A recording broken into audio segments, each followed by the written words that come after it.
savoir et si vous appelez Mafa, le soldat du peuple, M. Martin Fayoulou, ou le président de la République. Non. Quoi qu'il en soit, le conflit armé le plus long et le plus sanglant depuis la fin de la Deuxième Guerre mondiale se déroule.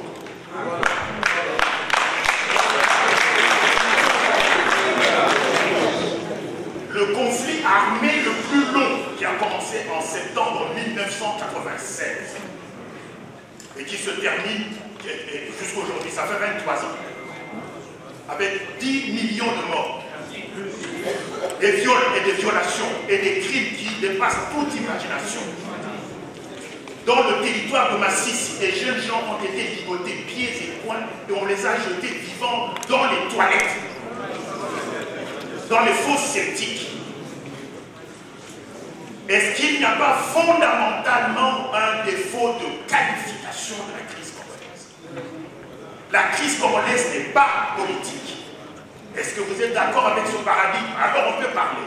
Si elle était politique, 3 élections auraient pu déjà résoudre cette crise.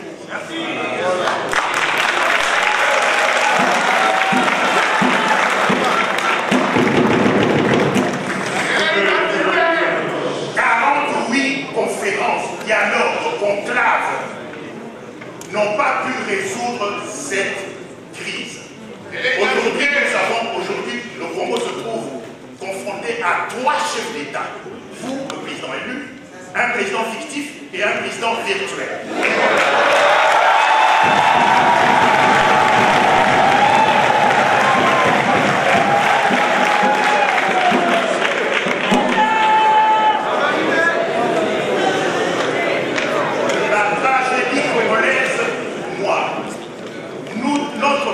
Est occupé militairement. Dans les FARDC, il y a plus d'1 millier d'officiers Tutsis.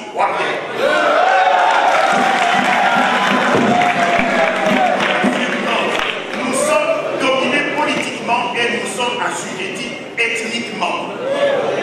Ces 3 paramètres qualifient la crise congolaise. Donc, Monsieur le Président de la République, la solution à la crise congolaise ne coûte pas plus de 500 000 $. Vous identifiez tous les officiers tous au sein des FARDC, vous leur remettez un billet d'avion à l'essai.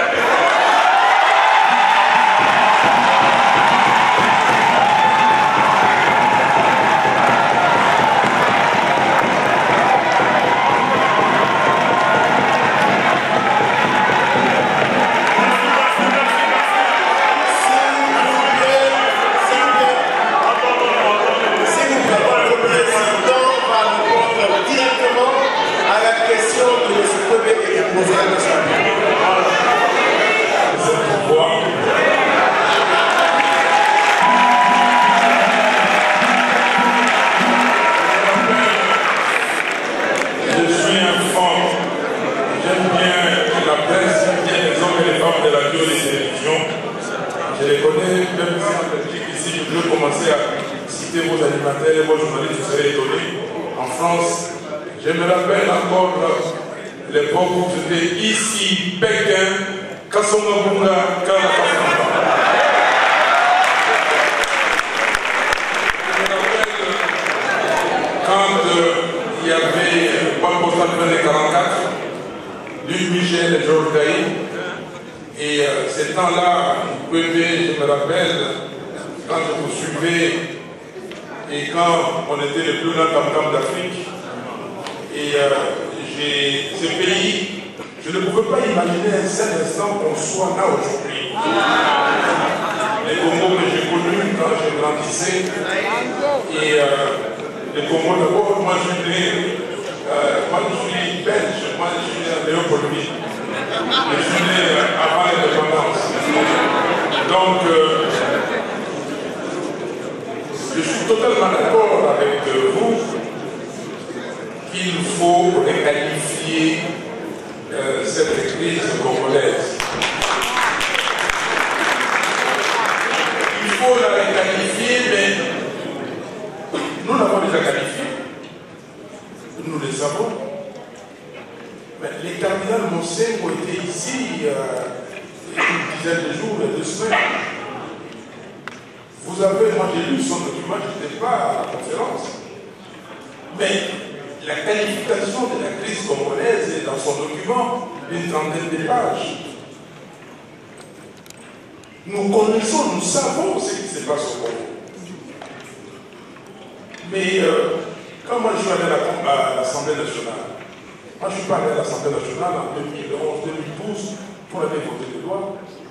Moi je suis allé à l'Assemblée nationale pour arrêter M. Kabila dans son idée de changer la Constitution et de demeurer éternellement au pouvoir. Je suis allé à la conférence, à l'Assemblée nationale, pardon, je parle encore de la conférence sur laquelle j'y étais aussi. Mais je suis allé à l'Assemblée nationale pour démontrer que M. Kabila était des connivences, par exemple, avec la M23. Et je l'ai démontré. Nous connaissons l'origine de la crise congolaise. Nous le connaissons. Le problème aujourd'hui, c'est la solution. Vous venez de proposer une solution. Nous avons pensé que, petit à petit, les Congolais prenant conscience, les Congolais étant nombreux à comprendre que Kabila, c'était quelqu'un qui avait une mission très dangereuse, de détruire les Congos. Il fallait se créer l'espace. Et les Congolais ont trouvé cette astuce des candidats communs pour que tous nous allions et les mettre à l'écart et tranquillement. Pas une révolution automatique, mais une évolution positive, rapide et responsable. Cette solution que nous avons choisie. Parce que nous connaissons le problème. Nous connaissons très bien. Les gens peuvent se voiler la face. Les gens peuvent être diplomates. Ils vont dire, bon, ben voilà, Kabila. Mais je connais le Parlement, il est ici. Je lui ai posé la question du parti. Et le parti, je lui ai posé la question dans son blog, quand lisez dans le blog de développement des 4 vérités de James Cavalry. Vous allez comprendre. Nous comprenons que les gens ne sont pas des enfants. Mais il faut à un moment donné que la mayonnaise se prenne pour une solution ou une autre solution. Maintenant, le peuple est mûr, le peuple a compris. J'avais dit ceci, dès que je mets mes pieds, disons au palais de la nation, une des premières décisions, c'est déplacer les camps Kokolo de Kinshasa à Bénin.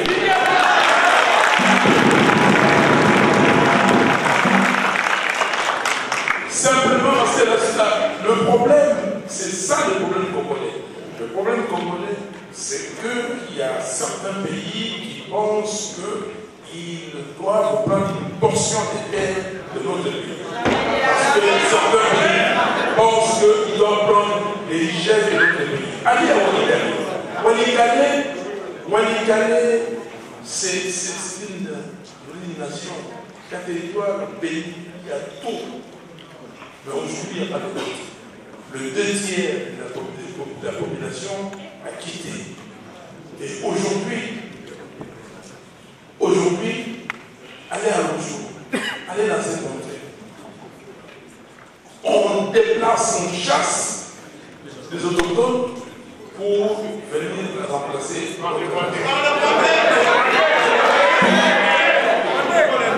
Donc, nous connaissons les problèmes, mon cher frère, nous connaissons le problème.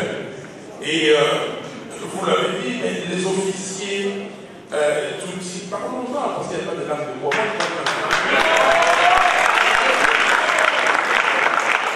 Vous et moi, nous sommes nés en 1960. Il y a eu une force publique, la force publique, qui est devenue appelée l'ANC, l'Armée nationale congolaise. Prenons en 1960, il y avait combien de militaires Tutsis dans l'armée congolaise? Et comment aujourd'hui on peut avoir une tribu qui domine l'armée? Kabila lui-même est qui?